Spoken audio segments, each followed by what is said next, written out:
नमस्कार दोस्तों, स्वागत है आपका जरधारी क्लासेस में। आज हम चर्चा करने वाले हैं उत्तराखंड करंट अफेयर 22 फरवरी से 1 मार्च 2026। तो इस वीक के ये करंट अफेयर है। लास्ट में आपसे एक प्रश्न भी पूछा जाएगा जिसका जवाब आपको कमेंट सेक्शन में देना है।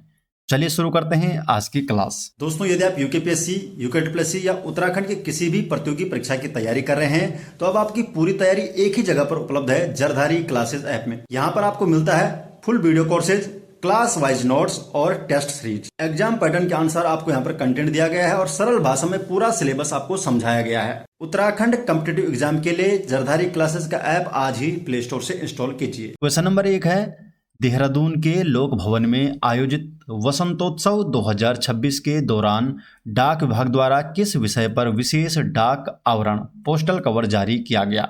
तो डाक विभाग द्वारा भोजपत्र जारी किया गया है। विशेष डाक आवरण भोजपत्र जारी किया है। तो बी ऑप्शन इसका सही जवाब है।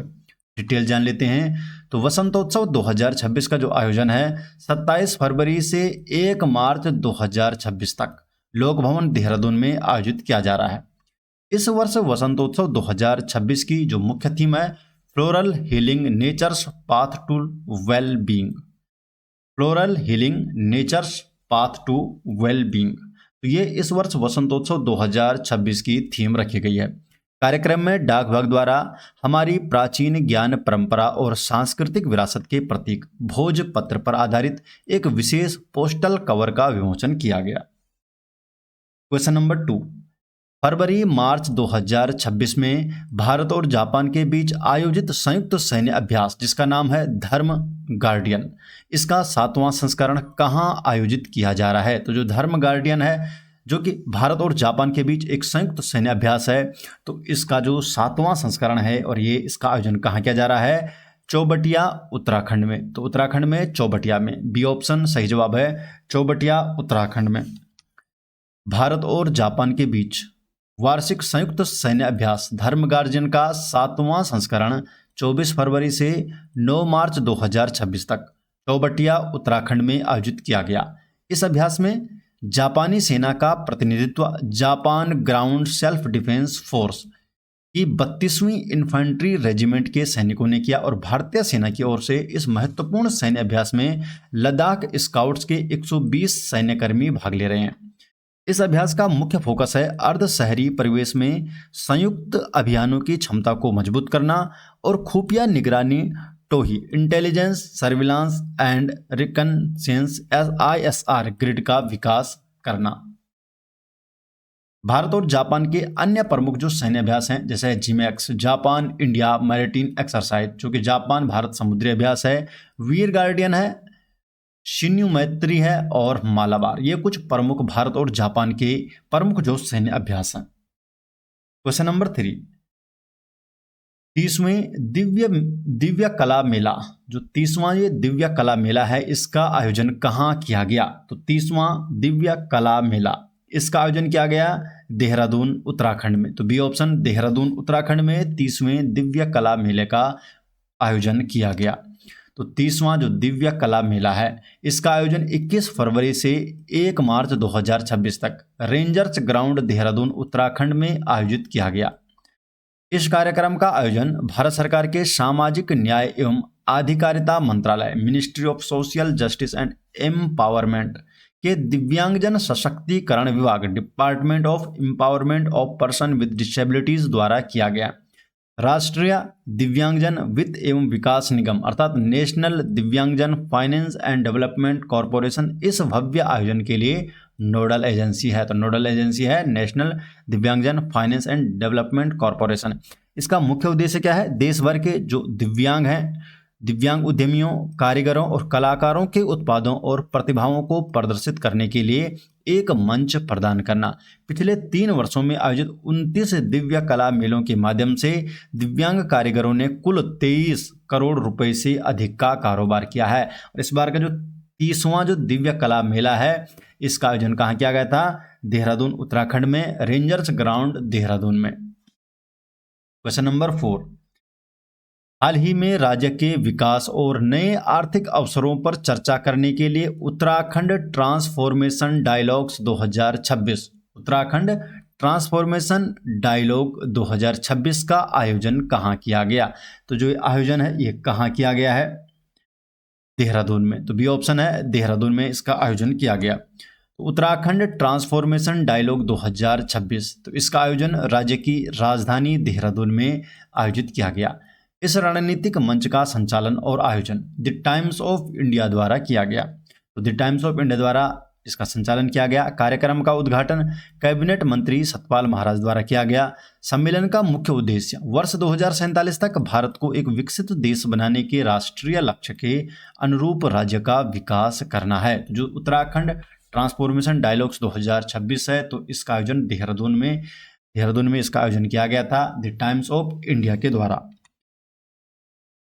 क्वेश्चन नंबर 5, उत्तराखंड सरकार द्वारा मौन पालन नीति 2026 का कुल प्रस्तावित बजट कितना निर्धारित किया गया है? तो उत्तराखंड सरकार द्वारा जो मौन पालन नीति 2026, जो मधुमक्खी पालन नीति 2026 है, तो इसका प्रस्तावित बजट रखा गया है 111 करोड़ रुपया।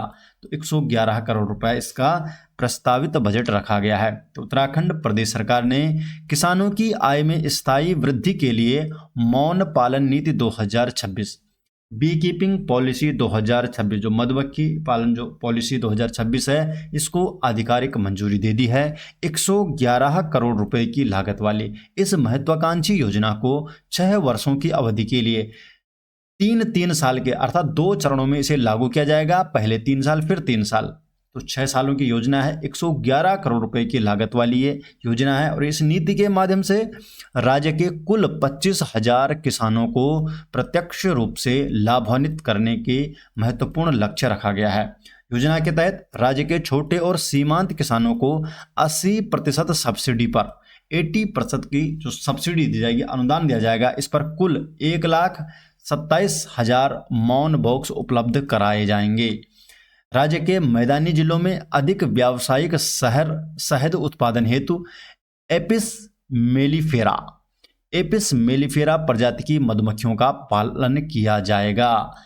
तो राज्य के जो मैदानी जिले हैं इसमें एपिस मेलिफेरा जो मधुमक्खी है, इनको यहाँ पर पाला जाएगा। और राज्य के जो पर्वतीय क्षेत्र है वहाँ की स्थानीय जलवायु और परिस्थितियों के अनुकूल एपिस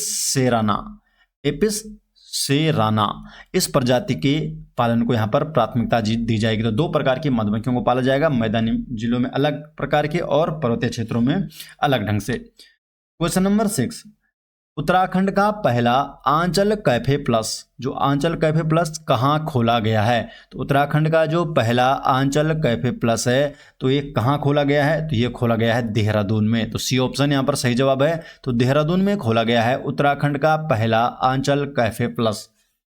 डिटेल जान लेते हैं। तो उत्तराखंड के देहरादून स्थित रायपुर रोड पर दुग्ध संघ परिसर में प्रदेश के पहले आंचल कैफे प्लस, जो आंचल कैफे प्लस है, इसका उद्घाटन किया गया। तो ये उत्तराखंड के देहरादून में कहां पर? रायपुर रोड पर दुग्ध संघ परिसर में प्रदेश का पहला आंचल कैफे प्लस का उद्घाटन किया गया है। और इस कैफे का शुभारंभ राज्य के पशुपालन एवं दुग्ध विकास मंत्री, राज्य के पशुपालन और दुग्ध विकास मंत्री कौन है? सौरभ बहुगुणा। तो सौरभ बहुगुणा द्वारा इसका शुभारंभ किया गया आंचल कैफे प्लस का। Animal husbandry and dairy development minister हैं सौरभ बहुगुणा। इसका मुख्य उद्देश्य क्या है? उत्तराखंड के स्थानीय दुग्ध ब्रांड आंचल उत्तराखंड का स्थानीय दुग्ध ब्रांड है, तो इसको अमूल और मदर डेयरी की तर्ज पर सशक्त बनाना, इनके जैसे इसको सशक्त बनाना, उपभोक्ताओं को उच्च गुणवत्ता वाले व्यंजन उपलब्ध कराना है। इस कैफे के सुचारू संचालन के लिए तरुण इंटरप्राइजेज कंपनी के साथ यहाँ पर एग्रीमेंट किया गया है। तो तरुण इंटरप्राइजेज कंपनी के साथ इसका यहाँ पर एग्रीमेंट किया गया है। क्वेश्चन नंबर 7 है दोस्तों, और ये आज का लास्ट क्वेश्चन है। उत्तराखंड में भवन निर्माण नियमों में संशोधन के लिए हाल ही में गठित 14 सदस्यीय उच्च स्तरीय विशेषज्ञ समिति का अध्यक्ष किसे नियुक्त किया गया है? तो 4 ऑप्शन है दोस्तों, आपको सही जवाब देना है कि इनमें से सही जवाब 14 जो सदस्यीय उच्च स्तरीय विशेषज्ञ समिति है, तो इसका अध्यक्ष किसे नियुक्त किया गया है और ये इसका क्या काम होगा और किस लिए कि यहाँ पर गठित की गई समिति, ये आप कमेंट बॉक्स में इसका आंसर जरूर बताइएगा। दोस्तों, यदि आप यूकेपीएससी, यूकेटीपीएससी या उत्तराखंड की किसी भी प्रतियोगी परीक्षा की तैयारी कर रहे हैं तो अब आपकी पूरी तैयारी एक ही जगह पर उपलब्ध है, जरधारी क्लासेस ऐप में। यहाँ पर आपको मिलता है full video courses, class wise notes और टेस्ट सीरीज। एग्जाम पैटर्न के अनुसार आपको यहाँ पर कंटेंट दिया गया है और सरल भाषा में पूरा सिलेबस आपको समझाया गया है। उत्तराखंड कॉम्पिटिटिव एग्जाम के लिए जरधारी क्लासेस का ऐप आज ही प्ले स्टोर से इंस्टॉल कीजिए। आशा करते हैं दोस्तों आपको वीडियो पसंद आई। वीडियो पसंद आए तो वीडियो को लाइक कीजिए, अपने अधिक से अधिक दोस्तों के इस वीडियो को शेयर कीजिए। अगर आप चैनल में पहली बार आए तो चैनल को सब्सक्राइब जरूर कीजिए। तो मिलते हैं दोस्तों नेक्स्ट वीडियो के साथ, तब तक के लिए आपका बहुत बहुत धन्यवाद।